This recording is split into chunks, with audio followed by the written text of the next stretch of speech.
এই কূপের পানি দিয়ে আমাদের প্রিয় নবীকে শেষ গোসল দেওয়ানো হয়েছে।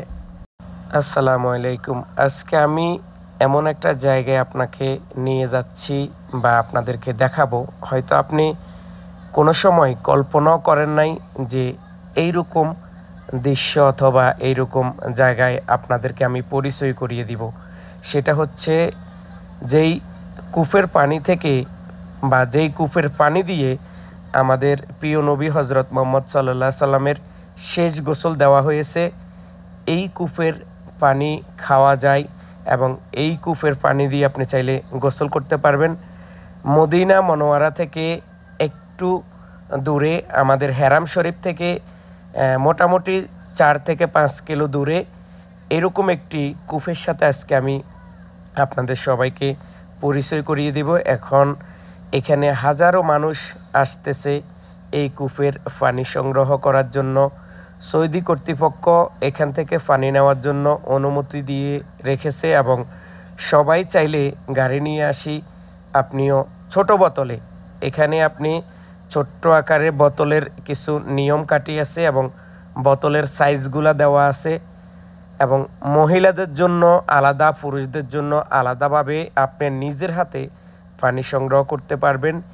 এই সেই আমাদের প্রিয় নবীকে শেষ গোসল দেওয়া হয়েছে এই কূপের পানি থেকে এবং গোসল করানোর সময় পানিটিকে গরম করে নেওয়া হয়েছে। এরকম অনেক বায়োডাটা আমি সেটা ভিডিও কমেন্ট বক্সে এবং ভিডিওর হেডলাইনে অবশ্যই দেওয়ার চেষ্টা করব। আপনারা যারা হয়তো এই জায়গায় আসতে চাইতেছেন বা অনেকেই হয়তো এই জায়গার ইতিহাস সম্পর্কে জানেন না, তাদের জন্য আজকের ভিডিওটা খুবই গুরুত্বপূর্ণ এবং আমি অবশ্যই ভিতরে প্রবেশ করে আপনাদেরকে দেখানোর চেষ্টা করব আমাদের প্রিয় নবী হজরত মুহাম্মদ সাল্লাল্লাহু আলাইহি সাল্লামকে যেই পুকুরের বা যেই কূপের পানি দিয়ে শেষ গোসল দেওয়ানো হয়েছে। আমি কিন্তু সেখানেই দাঁড়িয়ে আছি। এগুলা যদিও ছবি, কিন্তু আমি সরাসরি আপনাদেরকে ভিতরে প্রবেশ করে দেখানোর চেষ্টা করব এবং মদিনাতে আপনারা জিয়ারাতে আসলে একবার হলো আপনার ড্রাইভারকে অথবা ট্যাক্সি নিয়ে আপনি এখানে আসতে পারেন এবং দেখতে পারেন আমাদের প্রিয় নবী হজরত মুহাম্মদ সাল্লাল্লাহু আলাইহি সাল্লামের যেই পুকুরের বা যেই কূপের পানি থেকে তাকে শেষ গোসল দেওয়ানো হয়েছে। আমি সেখানে অবস্থান করতেছি, আমার ক্যামেরা দিয়ে আপনাদেরকে একটু দেখানোর চেষ্টা করতেছি এবং এইখান থেকে সরাসরি আল্লাহর অশেষ মেহেরবানিতে এখন পর্যন্ত পানি মোটরের সাহায্যে পানি উঠিয়ে সৌদি গভর্নমেন্ট এবং সৌদি সরকার আমাদেরকে খাওয়ার জন্য বা নিয়ে যাওয়ার জন্য যে সুযোগটি করে দিয়েছে, সেটার জন্য আমি আবারও সৌদি কর্তৃপক্ষকে এবং যারা ইসলাম ফাউন্ডেশনের কর্তৃপক্ষ যারা এগুলা নেওয়ার জন্য সুযোগ করে দিয়েছে, সবাইকে একই সাথে আমি ধন্যবাদ জানাই।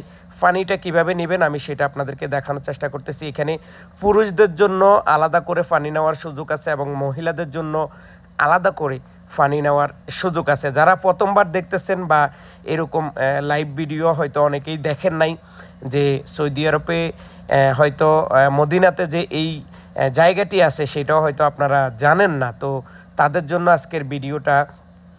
এই সেই কূপ যেখান থেকে পানি নিয়ে আমাদের প্রিয় নবীকে গোসল দেওয়া হয়েছে তার মৃত্যুর পর বা তার শহীদ হওয়ার পর বা তিনি দুনিয়া থেকে চলে যাওয়ার যে শেষ গোসল, যেভাবে আপনারা বুঝে নিতে পারেন। তো সেই গোসল দেওয়ার পুকুর বা কূপ অথবা পানি যেখান থেকে সংগ্রহ করা হয়েছে, আমি কিন্তু সেখানেই এখন এই মুহূর্তে দাঁড়িয়ে আছি এবং আপনাদেরকে দেখানোর চেষ্টা করতেছি। হাজার হাজার মানুষ কিন্তু এখানে আসতেছে।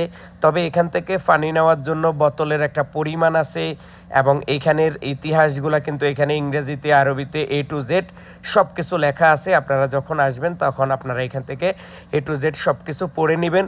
এবং এই মানুষটি অন্য দেশের, তিনি কিন্তু চেষ্টা করতেছে সবাইকে তাদের মতো করে আরবিতে, ইংলিশে তার যেই বয়ান বা তিনি যেভাবে বোঝাইতে পারে সেটাই কিন্তু বোঝানোর চেষ্টা করতেছে। আমরা আরও দেখাবো।